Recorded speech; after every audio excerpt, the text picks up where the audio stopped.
She fed a beast in the storm and woke to find a king kneeling at her threshold. The bread was all she had left, not metaphorically, not in the poetic way loss is often described. Literally. One small loaf, hard at the edges, wrapped in cloth that smelled of smoke and time.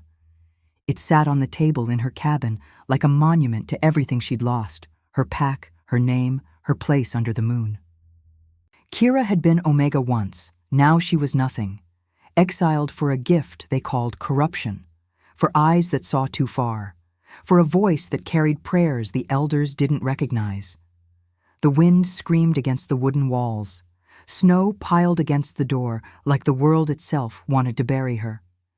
She hadn't eaten in 2 days. Her stomach had stopped asking. Her body had learned to survive on silence. But the wolf at her door was dying. She heard it before she saw it. A low, guttural whine that cut through the blizzard like a blade through silk. When she opened the door, the cold hit her face like a fist. And there, collapsed in the snow, was a creature larger than any wolf she'd ever seen. Its fur was black as midnight. Blood pooled beneath it, staining the white ground crimson. Its eyes, pale gold, almost human, locked onto hers with something that looked like recognition. Or plea. Kira should have closed the door, should have let nature decide.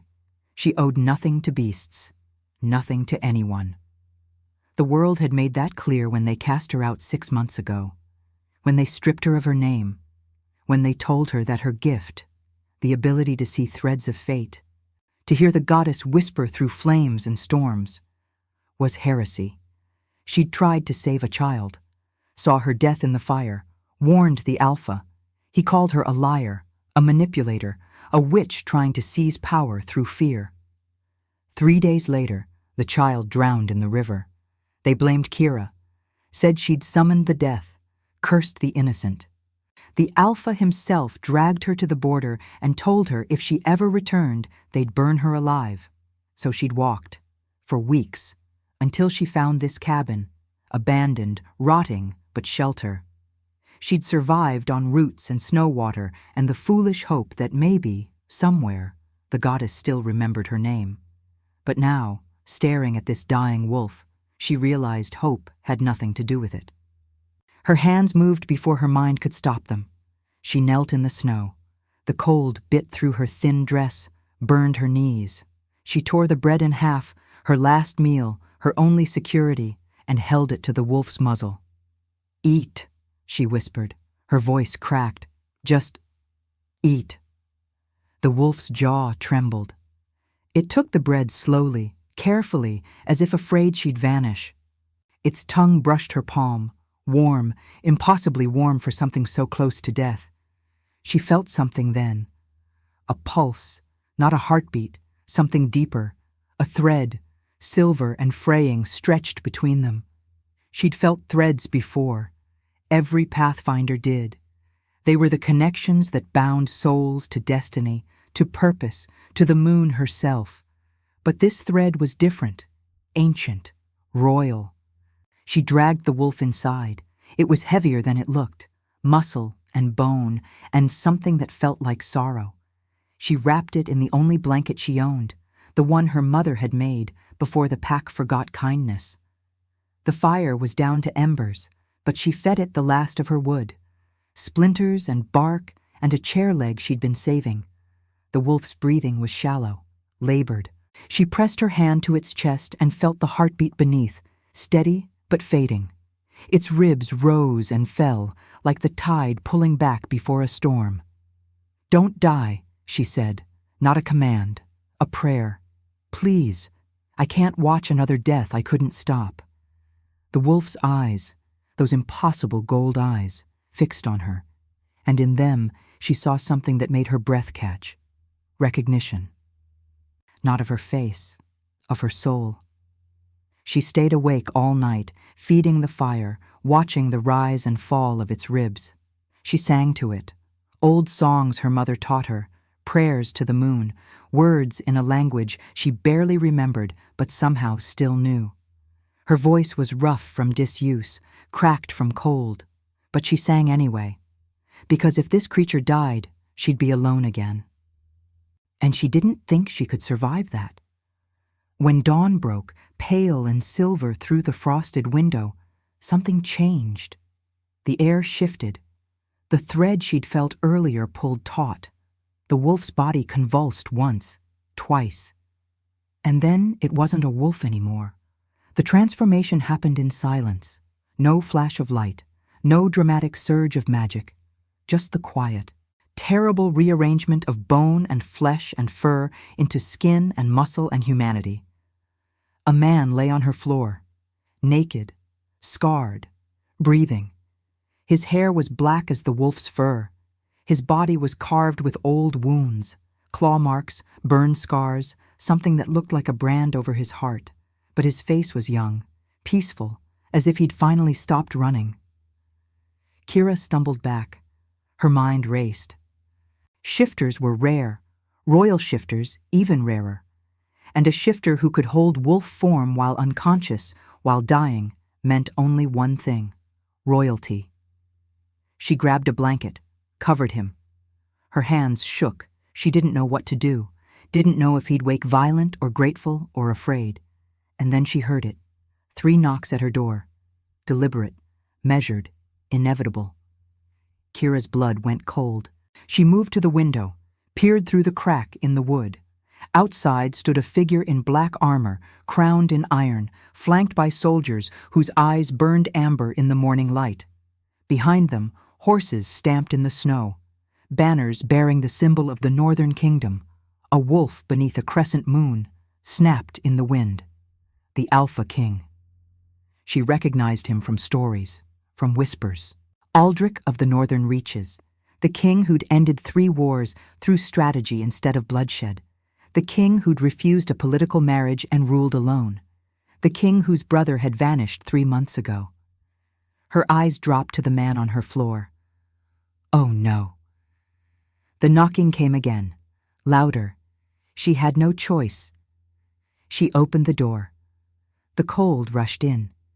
The king stood before her, tall and severe, his gray eyes scanning her face with an intensity that made her want to disappear. He looked past her, saw his brother on the floor, and then he did something she never expected. He knelt, right there in the snow. The Alpha King of the Northern Reaches, ruler of 10 territories, commander of armies, knelt before an exiled Omega in a rotting cabin. "You saved him," the king said. His voice was low, broken, reverent. "You saved my brother." Kira couldn't speak, couldn't breathe. The king looked up at her, and in his eyes she saw something she hadn't seen in months: gratitude. "Please," he said, "tell me your name." "Kira," she whispered, "Kira." He repeated it like a prayer, like a vow. "I owe you a debt I can never repay." Behind him the soldiers shifted. One of them, a woman with silver braids, stepped forward.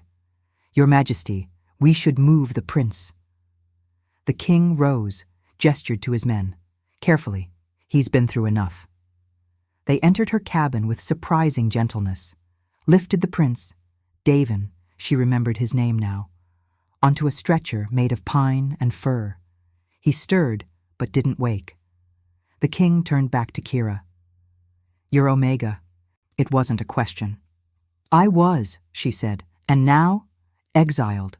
His jaw tightened. For what crime? She hesitated. The wind howled between them. Snow dusted his armor. For seeing things others couldn't, for speaking to the moon when they wanted silence. The king's eyes sharpened. "You're a pathfinder." She flinched. That word, that title, the reason for everything. "I don't use that name anymore," she said. "But it's what you are." He stepped closer. His presence filled the doorway. "My brother, Prince Davin, he's been cursed for 3 months. Every full moon, he shifts and loses himself. He runs. He bleeds. He forgets who he is. We've tried everything. Healers, shamans, blood magic, dark bargains." His voice dropped. "Nothing worked. Until you." Kira shook her head. "I didn't do anything. You fed him.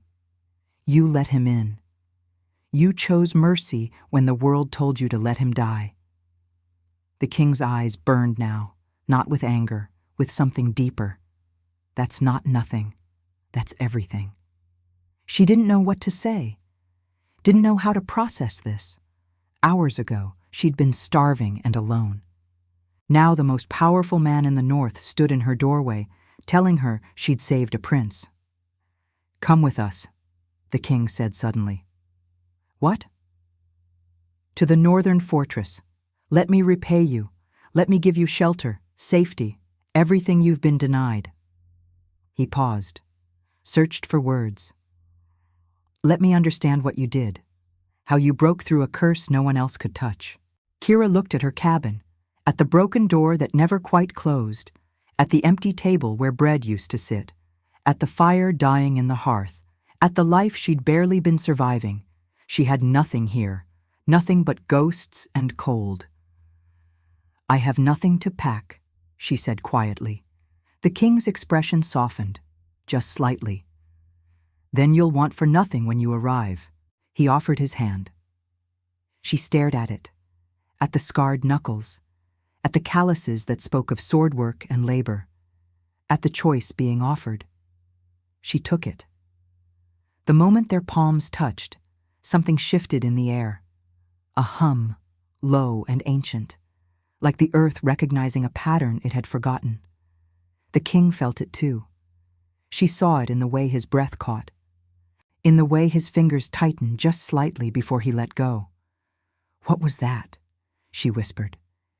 He didn't answer, just turned toward the horses. But Kira saw the way his shoulders tensed, the way his hand moved to the place over his heart, as if checking for something broken, or waking. The journey to the fortress took 4 hours. Kira rode behind one of the soldiers, the woman with silver braids who'd spoken earlier. Her name was Thera, and she didn't talk much, but her silence felt protective rather than hostile. The horse moved steady and strong beneath them, cutting through snow that would have buried Kira within minutes. She watched the king ride ahead. He stayed close to the stretcher, carrying his brother, one hand always reaching out to check Davin's pulse, to adjust the furs, to murmur words she couldn't hear. The care in those gestures surprised her. Kings were supposed to be distant, cold, more concerned with power than people. But Aldrich touched his brother like he was the most precious thing in the world. The landscape changed as they traveled north. The trees grew taller, darker, their branches heavy with ice that glittered like broken glass. Mountains rose in the distance, jagged and eternal. And everywhere she felt eyes watching from the shadows, wolves, dozens of them, following the king's procession with reverence. "They know him," Kira said softly. Thera glanced back. "Every wolf in the north knows the king. He's their alpha, their judge, their mercy." Mercy. He ended the culling wars. Before him, weak wolves were killed at birth. Omegas were property. Disputes were settled with blood. Thera's voice carried an edge of something that might have been respect. Aldrich changed everything, said strength without compassion was just cruelty with a crown. Kira absorbed that, tried to reconcile it with the man riding ahead, the one who knelt in the snow, who called her gift by its true name instead of cursing it. "Why was the prince cursed?" she asked. Thera was quiet for a moment. "A witch came to court 3 months ago, claimed she had royal blood, demanded marriage to secure her lineage. The king refused. She turned her anger on Davin instead, cursed him in front of the entire court, said he'd die as a beast, forgotten and alone." Her grip on the reins tightened. "We've been hunting her ever since, but she's ghost and shadow, impossible to track." Kira thought about the thread she'd felt, the silver line connecting Davin to something ancient and dark. A curse wasn't just magic. It was a binding, a contract written in pain, and every contract had an anchor. "I might be able to help with that," Kira said quietly. Thera looked back sharply. "How?" Pathfinders can trace threads, see connections others can't. If the curse is still active, I can follow it back to its source. That's dangerous. Everything worth doing is. Thera studied her for a long moment, then nodded. I'll tell the king. The fortress appeared suddenly, rising from the mountains like it had always been there. Towers pierced the sky, walls carved from stone older than memory. Fires burned in every window, casting amber light across snow that never melted. It looked less like a castle and more like a living thing, a guardian made of rock and iron and will. They passed through gates, twice Kira's height. Soldiers lined the walls, watching. Not hostile, curious. Word had clearly spread about the woman who'd saved the prince. They brought Davin to the healer's wing, a hall lined with beds and herbs and the sharp smell of medicine. Kira wanted to follow, but the king stopped her with a gentle hand on her shoulder. Rest first, he said. His voice was rough, tired. You've given enough. I can help. I know. But you're exhausted. I can see it. His gray eyes held hers. Let me take care of you the way you took care of him. Something in her chest tightened. When was the last time anyone had offered to take care of her? She couldn't remember. A servant appeared, a young man with kind eyes and careful hands. He led her through corridors lit by torches that burned without smoke, up staircases carved with wolf symbols, past tapestries showing battles and coronations and moons in every phase. He stopped at a door, opened it. The room beyond was 3 times the size of her cabin. A fire roared in the hearth, already burning bright and warm. A bed piled with furs waited against the far wall.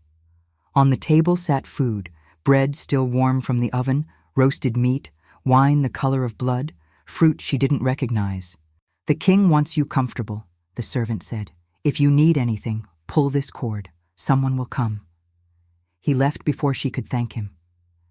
Kira stood in the doorway, overwhelmed. She'd lived in exile for 6 months. Before that, she'd slept in a communal den with 12 other Omegas. Privacy was a concept she barely understood. She closed the door, locked it, then immediately felt foolish. Who would hurt her here? But old habits died hard. She approached the food like it might vanish, tore off a piece of bread and ate slowly, savoring every bite. It was real, solid, warm. She ate until her stomach hurt, drank wine that tasted like honey and smoke, bit into an apple that was so sweet she almost cried. There was a bathing room attached to her chamber, a tub carved from stone, already filled with water heated by stones that glowed red. Steam rose in lazy spirals. She stripped off her filthy dress, the one she'd been wearing for 3 weeks, and sank into the heat. Her muscles screamed in relief. The water turned gray with dirt and blood and exhaustion. She scrubbed her skin until it was pink, washed her hair 3 times, stayed in the tub until the water cooled and her fingers pruned. When she finally emerged, she found clean clothes laid out on the bed. A dress in deep green, soft as moss, undergarments that actually fit, boots lined with fur. She dressed, braided her damp hair, looked at herself in the polished mirror. She barely recognized the woman staring back. 6 months ago, she'd been broken. Hollow, a ghost wearing skin. Now standing in this room, wearing these clothes, full of warm food and clean water, she looked almost human again. She fell into the bed and sank into furs that smelled like pine and snow. Her body surrendered immediately. Sleep pulled her under like a tide. She dreamed of silver threads and golden eyes and a voice that said, "You're not alone anymore." When she woke, the room was dark except for the fire, and the king was sitting in the chair beside it, watching the flames. "I didn't mean to intrude," he said without turning. His voice was low, careful. "I wanted to make sure you were real." Kira sat up slowly, pulling the furs around her shoulders. "Real? I've been told stories of pathfinders my entire life, Omegas who could see the threads of fate, who could hear the goddess when she whispered, who could change destinies with a touch. He finally looked at her. His face was half shadowed, half illuminated. But I never believed. I thought it was superstition, a way to explain things we didn't understand, a myth we told ourselves to make the world feel less random. And now my brother is breathing because you broke bread with a dying beast. He leaned forward, elbows on his knees. Tell me how. I don't know. Tell me anyway. Kira wrapped the blanket tighter around her shoulders. The fire crackled between them. She chose her words carefully. When I touched him, when I gave him the bread, I saw something, a thread, silver, like moonlight. But it was fraying, unraveling, about to snap. She met his eyes. I didn't think. I just pulled it tighter, reinforced it, gave it strength. The king stared at her. You healed him. I delayed the inevitable. The curse is still there.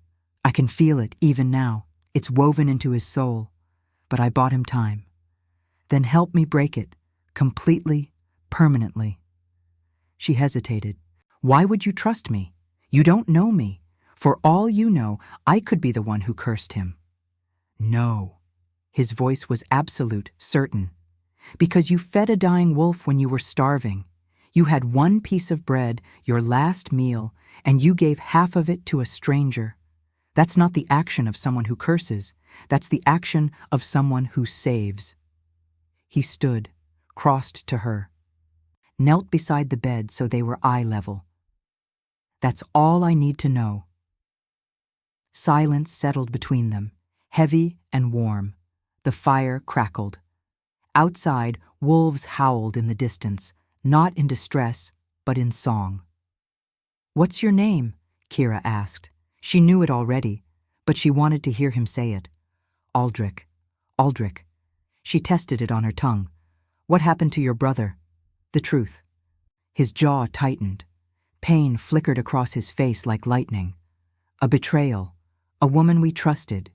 She came to court claiming royal lineage, distant, barely traceable. But she had documents, witnesses. She seemed legitimate.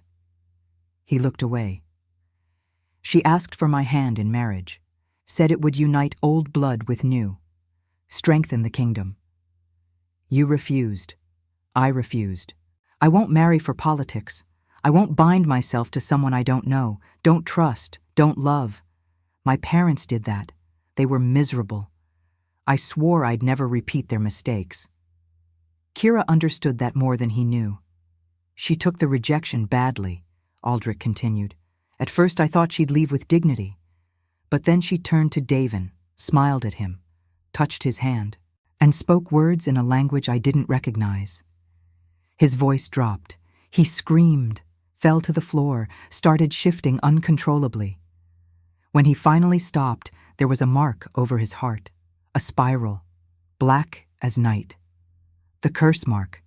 Yes, she said he'd die as a beast, that every full moon he'd lose more of himself, that eventually there'd be nothing left but the wolf, no memory, no humanity, just hunger and rage. Aldrich's hands clenched. I should have seen it coming, should have protected him. I'm his king, his brother. It's my job to... Guilt is a cage, Kira said softly. I know. Aldrich's gaze snapped to hers. What do you carry? She hesitated, then decided he'd given her truth. She owed him the same. I was cast out for trying to save someone, a child. She was 5 years old, bright and curious and full of life. I saw her death in the flames one night, clear as day, saw her drown in the river 3 days later. Kira's voice shook. I ran to the Alpha, warned him, begged him to keep her away from the water. He called me a liar, a manipulator, said I was trying to seize power through fear. When I insisted, he had me thrown in a cell. And the child? Drowned, exactly as I'd seen. 3 days later, her mother found her floating by the rocks. Tears burned Kira's eyes. They blamed me, said I'd summoned the death, cursed her with my vision. The Alpha dragged me to the border himself and told me if I ever returned, he'd burn me alive. That's not justice. No, but it's what happens when people fear what they don't understand. She wiped her eyes. I've been alone ever since, surviving, barely, wondering if maybe they were right, if maybe I am cursed. Aldrich reached out, took her hand. His palm was warm and rough and steady. You're not cursed, he said. You're gifted, and they were fools to cast you out. You don't know me. I know enough. His thumb traced circles on her palm. You saved a dying wolf when you were starving. That tells me everything about your character. Kira looked at their joined hands, at the way his fingers fit between hers, at the thread she could almost see connecting them. Not silver like Davin's, but gold, bright and strong and terrifying. I'll help you break the curse, she said. But I need to see where it started. I need to walk through your brother's memory, see the moment she spoke those words, find the anchor. Memory walking is dangerous. Everything I do is dangerous. If you get trapped, then you'll pull me back. She met his eyes. Won't you? His grip tightened. With everything I have. They prepared the ritual at midnight, when the moon was full and high. The temple was carved into the mountain itself, not built, but revealed, as if the stone had always known what shape it should take. The walls were etched with symbols, wolves in every phase, moons in every position, spirals that seemed to move when Kira looked away. Candles lined the floor in a pattern she recognized from old teachings, the 7-pointed star, each point representing a phase of transformation. At the center sat a basin carved from black stone, filled with water from the northern springs. The water was so cold it steamed in the warm air, creating ghostly shapes that danced and dissolved. Davin lay on the stone altar, dressed in simple white linen. He'd woken that afternoon, groggy and confused, but whole. When Aldrich told him what Kira planned to do, Davin had grabbed her hand and held it tight. Thank you, he'd said. Just that. But the weight of it nearly broke her. Now he lay still, eyes closed, breathing steady. Kira knelt beside him. Aldrich stood at the edge of the circle, hands clenched, jaw tight. She could feel his tension from across the room. Once I enter, Kira said, don't let go of my hand. Aldrich nodded. I won't. No matter what you see, no matter what I say, don't let go. I won't. She believed him. Kira placed her palm on Davin's chest, directly over the curse mark. It was invisible now, but she could feel it thrumming beneath the skin like a second heartbeat. She closed her eyes, breathed deep, reached for the thread. It was there immediately, thick and black and pulsing with malice. She pulled and fell. The transition was violent, reality shattered like glass. She tumbled through darkness, through cold, through something that felt like screaming. Then light exploded around her and she was standing in the throne room. No, not standing, inhabiting. She was Davin. She could feel his body, his heartbeat, his confusion. The throne room stretched before her, vast and grand. Courtiers lined the walls. Aldrich stood beside the throne, younger somehow, his face harder. And before them stood the witch. She was beautiful in a way that made Kira's skin crawl. Tall and pale, with hair like spilled ink and eyes that glittered like broken ice. She wore robes of midnight blue, embroidered with silver thread that formed patterns Kira couldn't quite focus on. You refuse me? The witch said. Her voice was silk over steel. We do. Aldrich's voice, younger, colder, absolute. The throne is not yours to claim through marriage. If you have royal blood, prove it through service, through loyalty, through time. The witch's smile was slow and terrible. Time, yes. Let's talk about time. She turned to Davin, crossed the distance between them in 3 steps. Her hand shot out, faster than thought, and pressed against his chest. You think you can deny me? She whispered. You think your bloodline makes you untouchable? Please. Davin tried to speak, but his voice stuck. The witch spoke words in a language that predated wolves, predated humans. A language of pure intent, of magic so old it had forgotten its own name. The words burned the air, made reality bend. Kira felt the curse enter Davin like a hook, barbed and burning, sinking deep into his soul. She saw the threads of his fate unravel, saw the wolf rise, hungry and mindless, saw the man drown beneath instinct. But she also saw something else. Hidden beneath the curse, woven so carefully most would miss it, was a second thread, thinner than the first, delicate, but crucial, a tether. It stretched from Davin's heart to the witch's, binding them together. The curse couldn't exist without it. It was the anchor, the source, the weakness. There, Kira whispered. That's what I need. She reached for it. The witch's head snapped toward her. For a moment, time stopped. The witch's eyes went wide. You, she hissed. You're not supposed to be here. I'm exactly where I need to be. Kira grabbed the tether with both hands. The witch screamed. The sound was inhuman, full of rage and fear, and something that might have been grief. She lunged forward, but she was just a memory, just an echo. She had no power here. Kira pulled. The tether resisted. It was strong, woven with intention and pain, and something darker. But Kira was stronger. She'd survived exile, starvation, loneliness so deep it should have killed her. She'd fed a dying wolf her last meal. She'd chosen mercy when the world demanded cruelty. She pulled harder. The thread began to fray. The witch's face contorted. You'll regret this. You'll... Kira yanked with everything she had. The thread snapped. The curse mark on Davin's chest flared white-hot. He screamed. Kira screamed. The memory shattered around them like a broken mirror. She gasped awake. The temple spun. Her vision blurred. But she felt Aldrich's hand gripping hers, solid and real and exactly where it should be. Kira. His voice cut through the chaos. Stay with me.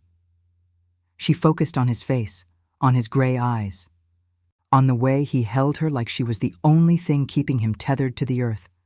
It's done, she whispered. Davin convulsed once, violently. His back arched. The curse mark on his chest, the spiral of black veins that had haunted him for 3 months, flared one final time, then faded to silver, then vanished completely. He collapsed back onto the altar, gasping, tears streaming down his face. I'm free, he choked out. I'm free. Aldrich released Kira and crossed to his brother in 3 strides. He pulled Davin into a fierce embrace, one hand cradling the back of his head, the other wrapped tight around his shoulders. You're free, Aldrich repeated, voice breaking. You're whole. Kira watched them from where she knelt, her own tears falling silent and unchecked. Brothers, reunited, healed, because she'd chosen to feed a dying wolf, because mercy mattered. The temple felt sacred in that moment. The candles burned brighter. The moon seemed to shine through solid stone. And Kira felt the goddess's presence like a warm hand on her shoulder saying, Well done, daughter, well done. She tried to stand. Her legs buckled. Aldrich caught her before she hit the ground. I've got you, he murmured, lifting her easily. I've got you. She wanted to protest, to say she could walk, but exhaustion dragged at her like a riptide. She'd given everything to break that curse, every ounce of strength, every thread of power. Her head fell against his chest. She felt his heartbeat, strong and steady. Thank you, he whispered into her hair. Thank you for giving him back to me. She wanted to respond, wanted to say something meaningful, but darkness pulled her under and she surrendered to it, trusting that when she woke, he'd still be there. And now, I invite you to leave a trace of your presence in the comments. Tell us where in the world you're watching from, and the exact hour you hear this story. We wish to know how far these northern confessions travel and at what moments of the night they find you. Kira woke 3 days later. The first thing she felt was warmth. The second was softness. The third was the scent of pine and snow and something distinctly masculine that made her stomach flip. She opened her eyes. The room was unfamiliar, larger than the one she'd been given before. The bed was enormous, piled with furs in shades of white and gray. Sunlight streamed through windows that stretched from floor to ceiling, revealing a view of mountains so vast and beautiful it hurt to look at. And sitting in a chair beside the bed, head tilted back, eyes closed, was Aldrich. He was asleep. His armor was gone, replaced by simple black clothing. His hair was disheveled. Dark circles shadowed his eyes.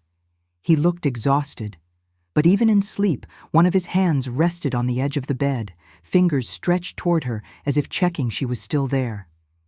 Kira's chest tightened. How long had he been here? She tried to sit up. Her body protested immediately. Every muscle ached. Her head swam. But she managed to prop herself against the pillows. The movement woke Aldrich. His eyes snapped open. He straightened immediately, suddenly alert. Kira. How long? Her voice was rough, barely more than a croak. 3 days. You've been asleep for 3 days. He reached for a pitcher of water on the bedside table, poured a glass, and held it to her lips. Drink, slowly. She obeyed. The water was cool and clean and perfect. She drank until the glass was empty. What happened? She asked. You collapsed after breaking the curse. The healers said you drained yourself completely. That memory walking takes enormous energy, and you'd already been weakened by months of exile. His jaw tightened. I should never have let you do it. I chose to do it. I know. But I should have protected you better. Aldrich. She reached out, touched his hand. Is Davin okay? His expression softened immediately. He's perfect. The curse is gone completely. No trace left. He's been shifted 3 times since you broke it, by choice. And each time he's retained full control, full memory. He's himself again. Relief flooded through her. Good. He's been asking about you. Wants to thank you properly, but I told him you needed rest. Aldrich's thumb traced circles on her palm. The entire kingdom has been asking about you, actually. Word spread about what you did. They're calling you the Pathfinder, the Cursebreaker, the King's Mercy. I'm not any of those things. You're all of them. His eyes held hers. You saved my brother's life. You broke a curse that should have been impossible to break.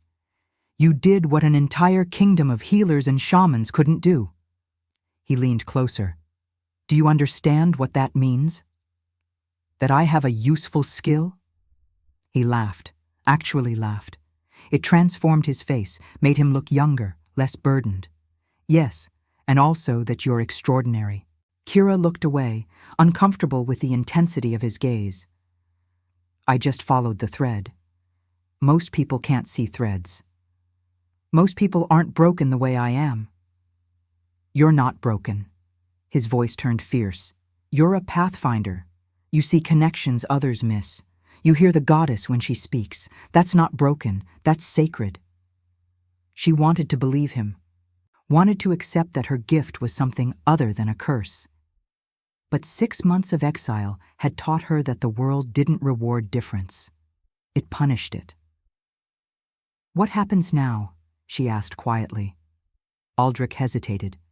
That depends on you. What do you mean? You're free to leave, if that's what you want. I'll give you supplies, coin, horses, an escort to wherever you wish to go. You've fulfilled any debt. He paused. But I'm hoping you'll stay. Her heart stuttered. Stay? As my guest, as a member of this court, as... He trailed off, searching for words. As someone who belongs here, who has a place, a purpose. You barely know me.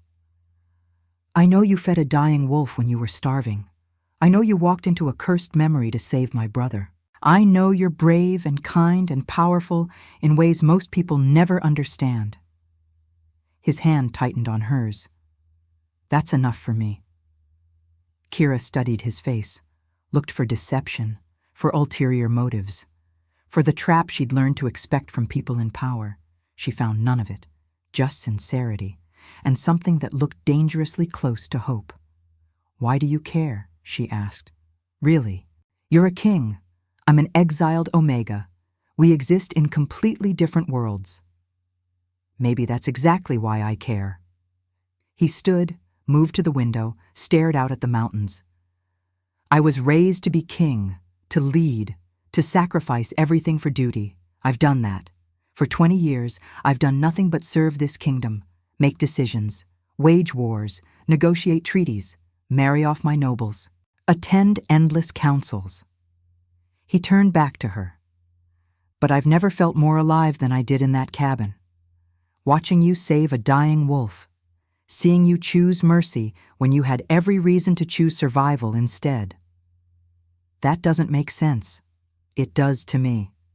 He crossed back to the bed, sat on the edge. You reminded me why I became king in the first place. Not for power, not for legacy, but to protect people like you. To create a world where gifts aren't punished, where Omegas aren't property, where someone can see the future and be celebrated instead of exiled. Kira's throat tightened. That's a beautiful dream. Then help me make it real. Stay. Use your gifts. Show this kingdom what a pathfinder can do when she's supported instead of feared. She wanted to say yes, wanted to accept this offer of safety and purpose and belonging. But fear held her back. Fear that this was temporary, that she'd settle in, let herself trust, let herself hope, and then it would all be ripped away again. I don't know if I can, she admitted. Then don't decide now. Rest, heal, meet my brother, explore the fortress, get to know this place, this life. His hand found hers again. And when you're ready, tell me what you want. I'll respect whatever you choose. She nodded. It was fair, more than fair. Thank you, she said softly. Don't thank me. You saved my brother. If anything, I owe you a debt I can never repay. A knock sounded at the door. Aldrich called permission to enter. A servant appeared carrying a tray laden with food. Soup that smelled like herbs and chicken, fresh bread, cheese, fruit, and a steaming pot of tea. The healers said you need to eat slowly, Aldrich said. Your body's been through trauma. The servant set the tray on a table near the bed and departed with a respectful bow. Kira's stomach growled at the sight of food. Aldrich smiled. I'll leave you to eat in peace, he said, standing. Wait. The word escaped before she could stop it. He paused. Yes? Will you stay, just for a little while? She felt foolish asking, vulnerable, but the thought of being alone made her chest tight.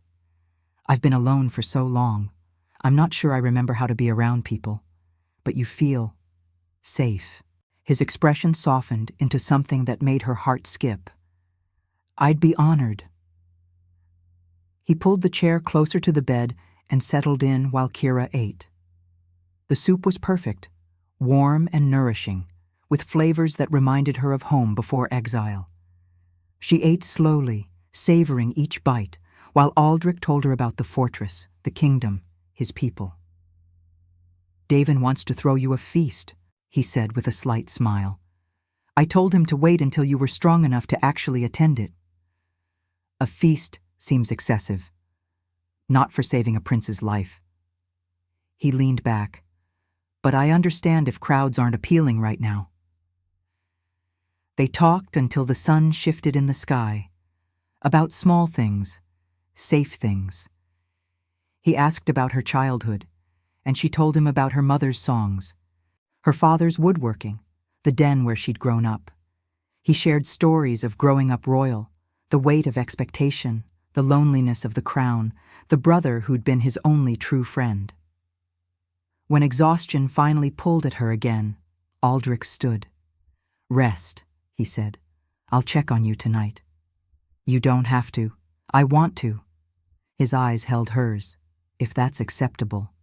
She nodded. He left, and she sank back into the pillows, feeling something she hadn't felt in months. Hope. A week passed before Kira felt strong enough to explore. The fortress was vast beyond imagining. Corridors stretched like veins through stone. Libraries held books in languages she didn't recognize. Training yards rang with the clash of steel. Gardens somehow thrived despite the cold, filled with winter roses and silver-leaf trees that hummed when the wind touched them.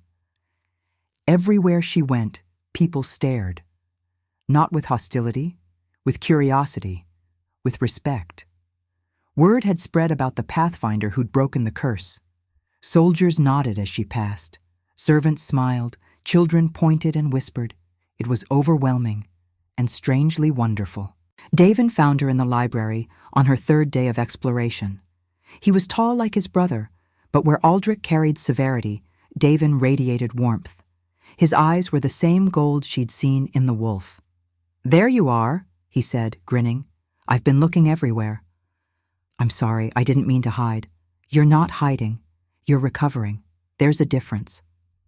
He sat across from her, expression turning serious. "I never properly thanked you for what you did, for saving my life." "You don't need to. I do." He leaned forward. "Kira, I was dying. Not just physically. The curse was eating my mind. Every moon I lost more of myself. I was terrified that one day I'd shift and never come back. That I'd forget Aldrich. Forget who I was. Become nothing but hunger and rage." His voice cracked.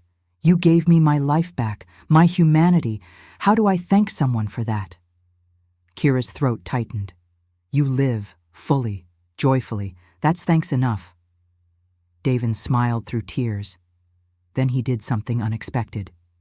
He reached across the table and took her hand, not romantically, fraternally. "You're family now," he said, "whether you stay or go. Your pack, you're ours. And we protect our own." The words hit her like a physical thing. Family, pack, words she thought she'd lost forever. "Thank you," she whispered. They talked for hours. Davin told her about the curse, the fear, the isolation, the moments he'd considered ending it himself. She told him about exile, about the cabin, about the night she'd chosen to feed a dying wolf instead of saving her last meal. "Aldrich hasn't been the same since you arrived," Davin said eventually. "He smiles more, laughs. He's lighter somehow. He's just relieved you're safe." "It's more than that." Davin's eyes gleamed with knowing. "He looks at you the way our father looked at our mother, before the politics destroyed them." Kira's heart stuttered. "You're imagining things." "Am I?" Davin grinned. "He sits by your bed every night, did you know that? After you fall asleep. He just sits there watching you breathe, making sure you're okay. Thera told me. She's been keeping watch." Heat flooded Kira's cheeks. "He's just being protective. Call it what you want. I call it something else entirely." Davin stood. "Come on, I want to show you something."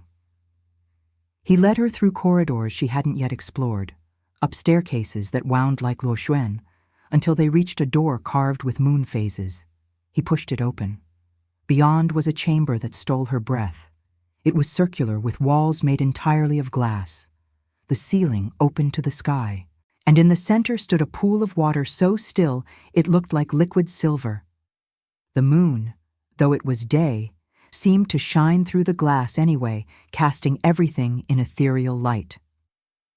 "This is the Moon Temple," Davin said softly, "where pathfinders used to come, before they were hunted, before they were feared." Kira stepped inside, drawn by something she couldn't name. The air hummed with old magic, sacred magic. "Aldrich had it restored," Davin continued. "When we started searching for ways to break my curse, he researched pathfinders, learned about their temples, their rituals. He found records of this place buried in the archives and spent months having it rebuilt exactly as it was." He paused. "For you, before he even met you." He did it hoping that somehow, somewhere, a pathfinder would find their way here and feel welcome. Tears burned Kira's eyes. She touched the water. It was warm, alive. "He believes in your gift," Davin said, "even when the world doesn't, even when you don't." Kira looked at him. "Why are you telling me this?" "Because I see the way you look at him, like you're afraid to hope, like you're waiting for the trap, like you think this is all temporary." Davin's expression turned fierce. "It's not. Aldrich doesn't do temporary. When he chooses something, someone, he's all in, forever. And Kira, he's chosen you. I've never seen him like this, not once in 20 years. He barely knows me. He knows enough, and so do I." Davin squeezed her shoulder. "Let yourself have this. You've suffered enough. You deserve happiness, family, love." He left her there, alone with the moon and the water and the weight of possibility.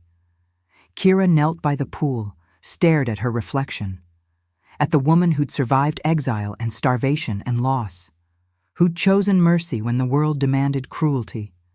Maybe Davin was right. Maybe she'd suffered enough. Maybe it was time to let herself hope. The witch returned on the next full moon, not in body, in shadow, in smoke, in a voice that slithered through the fortress like poison through veins. Kira woke to screaming. She ran from her chamber, barely dressed, and found chaos, soldiers mobilizing, servants fleeing, and everywhere shadows writhed like living things, whispering words that made reality bend. "You took what was mine," the voice hissed from every corner. "Now I take what is yours." Aldrich appeared at her side, fully armed, eyes blazing. "Stay behind me." "What's happening?" "She's back. The witch. She knows you broke the curse." His jaw tightened. "And she's coming for you." They descended to the courtyard. Davin was already there, shifted into wolf form, circling protectively. Thera commanded soldiers who formed defensive lines. But the shadows kept coming, pouring through cracks in the stone, climbing the walls like living darkness. And at the center of it all, the witch materialized. She looked different now, gaunt, wild. Her beauty twisted into something grotesque. The curse breaking had clearly hurt her, drained her, but she was still powerful, still dangerous. "Give me the Pathfinder," she said. Her voice echoed unnaturally. "Or I tear this kingdom apart stone by stone." Aldrich stepped forward. "You'll do neither." The witch laughed. It sounded like breaking glass. "You think you can stop me? I've had 3 months to gather power, to build my strength. This fortress is nothing. Your army is nothing." Her eyes fixed on Kira. "She broke my curse. She severed my connection to the prince.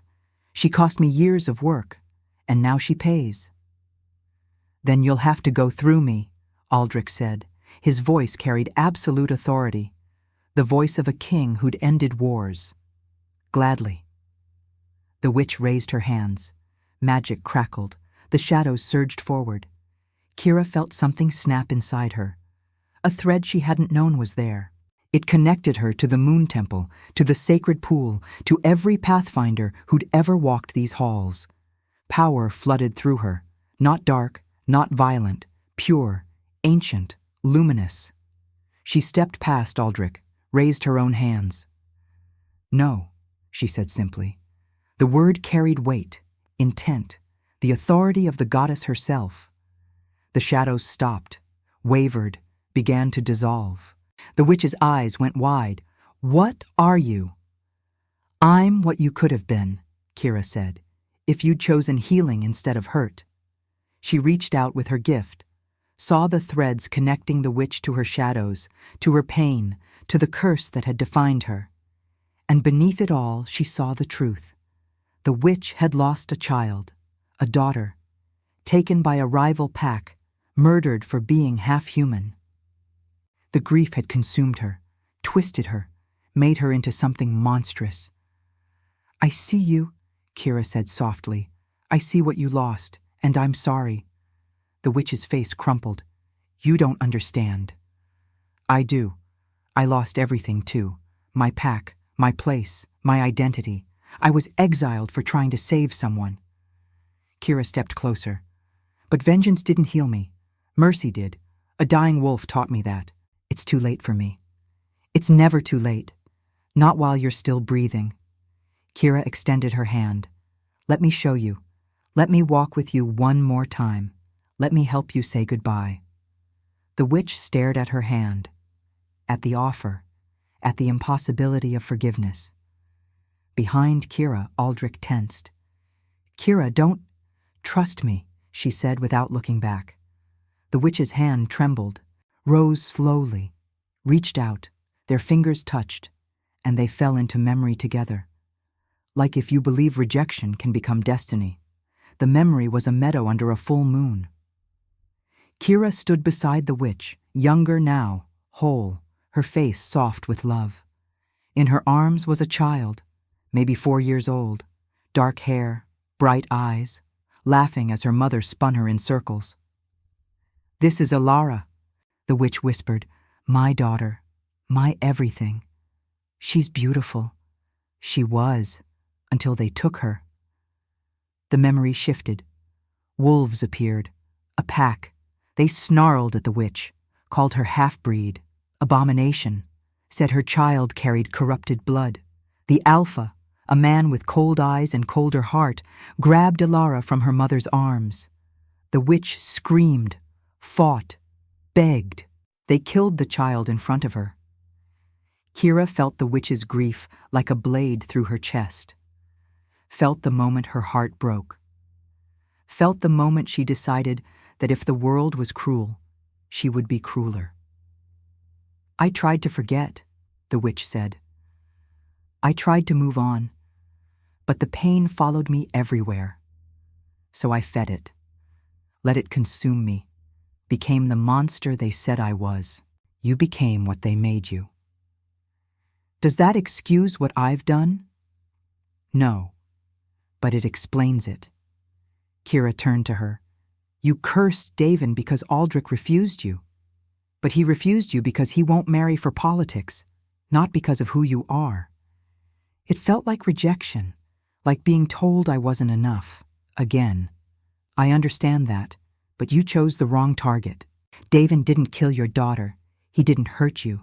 He was innocent. The witch closed her eyes. I know. Then let it go. Let Alara go. She's waiting for you, on the other side. But you can't reach her while you're holding all this rage. Kira reached into the memory, found the thread connecting the witch to her daughter's death. It was massive, thick as rope, rooted deeper than any curse. But it could be cut. If I let go, the witch whispered, who am I? Someone new, someone who chooses differently. I don't know if I'm strong enough. You are. You survived losing her. You survived years of grief. That takes strength most people never find. Kira's hand closed around the thread. Let me help. The witch looked at her, really looked, and saw something she'd lost long ago. Compassion. Do it, she whispered. Kira pulled. The thread resisted. It was old, powerful, woven from trauma and loss and a mother's broken heart. But Kira was Pathfinder, chosen by the goddess, blessed by the moon. She pulled harder. The thread began to fray. The witch gasped. Tears streamed down her face. The meadow around them shimmered. And then, at the edge of the memory, a figure appeared. Small, young, glowing with soft light. Alara. Mama, she said. Her voice was pure, joyful, whole. The witch sobbed. Baby, oh, my baby. I've been waiting, Alara said. But you couldn't hear me. You were too angry. I'm so sorry. I forgive you. I always forgave you. The child smiled. But you have to let me go now. You have to live. The witch fell to her knees. Kira released the thread. It dissolved like smoke. The witch crawled to her daughter, held her one last time, whispered words Kira couldn't hear. Then Alara faded, still smiling until only light remained. The memory shattered. They woke in the courtyard. The shadows were gone. The darkness dissolved. The witch collapsed into the snow, small and broken, and finally free. Aldrich rushed to Kira, caught her as she swayed. "You did it!" "She did it," Kira said. "She chose." The witch looked up at them.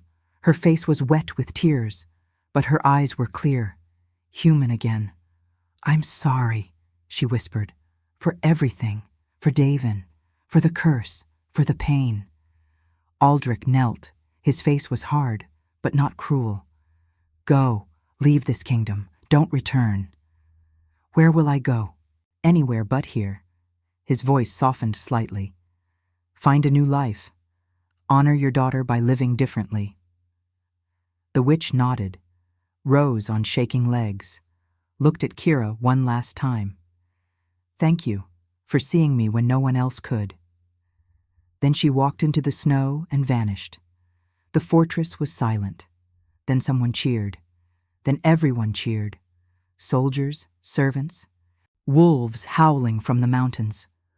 Davin shifted back to human form and hugged Kira so hard he lifted her off the ground. "You're insane and incredible, and I'm so glad you're here." Aldrich waited until Davin released her. Then he pulled her aside, into the shadows, away from the crowd. "Don't ever do that again," he said. "Do what? Walk into danger without me. Offer yourself to a witch. Risk your life for—" She kissed him. It was sudden, impulsive, born from adrenaline and relief and something deeper she was finally ready to name. He froze for half a heartbeat. Then his hands cupped her face and he kissed her back like she was air and he'd been drowning. When they broke apart, both breathing hard, he rested his forehead against hers. "I thought I lost you," he whispered. "You didn't. You won't. Promise me. I promise." He kissed her again, softer this time, tender, full of everything words couldn't hold. Around them, snow began to fall, soft and gentle. The moon shone through clouds, and somewhere in the mountains, wolves sang not of war, but of peace. Spring came slowly to the north.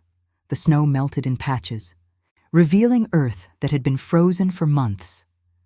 Green pushed through stone. Flowers bloomed in impossible places. The wolves shed their winter coats and ran through meadows that smelled like renewal. Kira stood in the moon temple, watching dawn break over the mountains. 6 months had passed since the witch left. 6 months of healing, learning, belonging. She'd found her purpose here. Pathfinders from across the kingdom had started arriving, drawn by rumors of a temple restored, of a king who celebrated their gifts instead of fearing them. Kira taught them, showed them how to read threads, how to honor the goddess, how to use their power for healing instead of harm. The kingdom was changing, slowly, but changing. Aldrich found her there, as he often did. He wrapped his arms around her from behind, resting his chin on her shoulder. "You're up early," he murmured. "Couldn't sleep. Bad dreams? Good thoughts?" He turned her to face him. "Tell me." She looked at the man who'd knelt for a dying wolf, who'd believed in her gift when no one else would, who'd chosen mercy over vengeance, who loved her not despite her past, but because of everything it had made her. "I'm happy," she said simply. "For the first time in years, I'm happy." His smile was radiant. "Good, because I have something to ask you." "What?" He pulled a ring from his pocket. Simple, silver, engraved with moon phases. "Marry me," he said. "Not because I'm king, not because you're Pathfinder, but because when you're near, I remember what it means to be human, because you saved my brother and my kingdom and my heart, because I can't imagine a future without you in it." Kira's breath caught. "Aldrich, I know it's fast. I know we come from different worlds. I know there will be politics and complications and people who disapprove, but I don't care. I want you, as my partner, my equal, my queen." His hand cupped her face. "Say yes." She thought about the girl she'd been, exiled, broken, starving in a cabin with one piece of bread. She thought about the choice she'd made, to feed a dying wolf instead of saving herself. She thought about how mercy had led her here, to this man, this life, this impossible, beautiful future. "Yes," she whispered. He slid the ring onto her finger, kissed her with a tenderness that made her soul sing. When they broke apart, both were crying. "I love you," he said. "I love you too." Outside, wolves howled in celebration. The sun rose golden and warm, and Kira realized that rejection hadn't been the end. It had been the beginning. The wedding took place under a full moon in midsummer. The entire kingdom attended, nobles and servants, soldiers and healers, pathfinders from across the realm, wearing robes in every color of the rainbow, and wolves, hundreds of them, circling the ceremony ground in silent witness. Kira wore white silk embroidered with silver thread that formed constellations. Her hair was crowned with winter roses that somehow bloomed despite the season. She walked alone, no father to give her away, because she was giving herself toward the man waiting at the altar. Aldrich wore black and silver, his crown of iron resting on his head.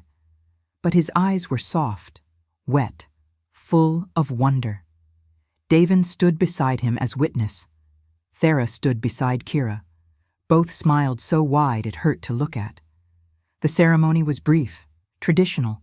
They spoke vows in the old language, promised loyalty, partnership, love that transcended rank.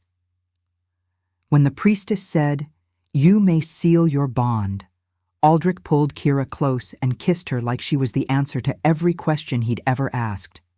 The crowd erupted. Wolves howled. Musicians played.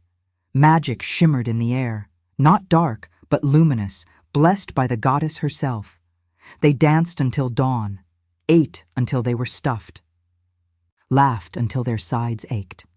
And when the celebration finally ended, Aldrich carried Kira to their chambers, the ones they'd share now as king and queen, and laid her gently on the bed. "Hello, my queen," he whispered. "Hello, my king." They made love slowly, reverently, as if they had all the time in the world, because they did. No more curses, no more exile. Just two souls who'd found each other against impossible odds. Later, as they lay tangled together, Aldrich traced patterns on her skin. "Do you ever regret it?" he asked. "Giving him that bread?" Kira thought about it, about the girl she'd been, about the choice that changed everything. "Never," she said, "because that bread wasn't just food. It was faith, faith that mercy matters, that kindness ripples, that the goddess sees every act of love, no matter how small. You changed my kingdom. We changed it together." He kissed her temple. "What do we do now? We live, we build, we create a world where no one is exiled for their gifts, where omegas are celebrated, where pathfinders are honored." She smiled. "We make sure no one else has to suffer the way we did. That's a big promise. We're big people." He laughed, pulled her closer. "I used to think redemption was something you earned through suffering, through proving your worth, through sacrifice. And now? Now I know it's something you give. You gave it to a dying wolf, to my brother, to a witch, to me." His hand found hers, fingers threading together. "You taught me that mercy isn't weakness. It's the bravest thing we can choose." Kira looked at their joined hands, at the ring on her finger, at the man who'd become her home. "What is strength, if not choosing mercy?" she whispered. "What is love, if not seeing someone's worth when the world has forgotten?" Outside, the moon shone bright and full. Inside, two broken souls, now whole, held each other and dreamed of a future built on kindness. And somewhere in the mountains, a wolf howled, not in grief, not in hunger, in gratitude, for the Omega who fed him, for the king who loved her, for the redemption they'd found in each other. Years later, when historians wrote about the reign of King Aldrich and Queen Kira, they would speak of the prosperity, the peace, the way the kingdom became a sanctuary for those the world had rejected. But the story they told most often was simpler, about an Omega who offered her last bread to a stray wolf, and woke to find a king kneeling at her door. Because mercy, they said, is how legends are born. If your heart beat alongside ours, like, comment, and subscribe. Because every soul that joins our moon keeps the flame of redemption alive.